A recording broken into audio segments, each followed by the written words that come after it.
Bonjour, comment gagner un concours et en même temps inventer un outil révolutionnaire pour toutes les technologies actuelles? Et bien c'est ce que je vais vous montrer ici, en direct des archives de l'Académie des sciences, avec deux documents qui sont ici qui sont incroyables. Alors le premier de ces deux documents, il est là. C'est une annonce de concours. À l'époque, chaque année, l'Académie des sciences proposait un concours sur des sujets hyper pratiques.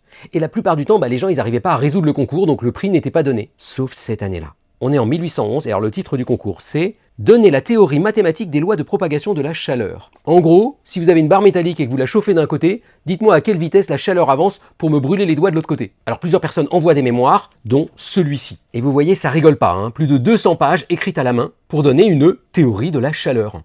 Et puis le mémoire commence ici, et c'est ce mémoire qui va gagner le prix. Il a été écrit par monsieur Joseph Fourier, qui à l'époque n'était pas du tout scientifique, c'était le préfet de l'Isère. Alors qu'est-ce qu'il a réussi à faire de révolutionnaire dans ce mémoire? Déjà, il a résolu le problème. Il a trouvé l'équation de la chaleur, ça a cette tête-là. Petit problème, cette équation, on ne sait pas la résoudre. Sauf dans un cas particulier. Si votre température, c'est un sinus. Un sinus, c'est ça.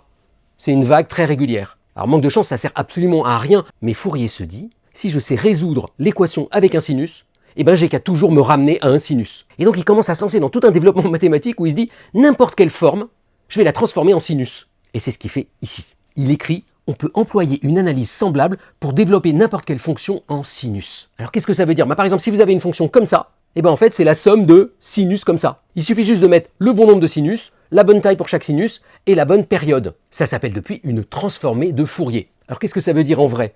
En fait, la transformée de Fourier, c'est une espèce de décodeur universel qui va vous permettre de voir ce qui est régulier dans un signal, ce qui se répète régulièrement. Et je vais vous faire une démonstration directement avec ma voix. Alors on utilise une petite appli qui s'appelle Fifox, et regardez quand je parle.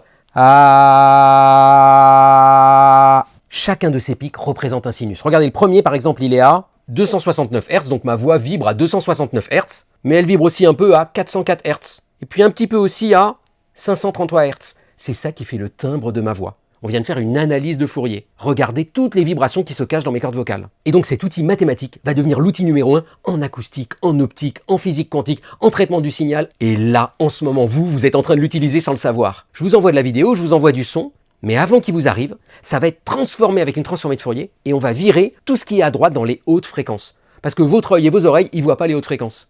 Donc on comprime le signal sans que vous ayez de perte. C'est comme ça que ça marche le MP3, le MP4, le JPEG. Et donc vous voyez, ce qu'il y a d'intéressant dans cette découverte, c'est qu'on est parti d'une question hyper pratique. C'est quoi la chaleur et comment ça se propage? Pour finir avec un outil mathématique hyper abstrait, hyper conceptuel, qui depuis est utilisé dans tous les autres champs des sciences. Et tout ça avait été conçu pour la première fois il y a 215 ans dans ce manuscrit.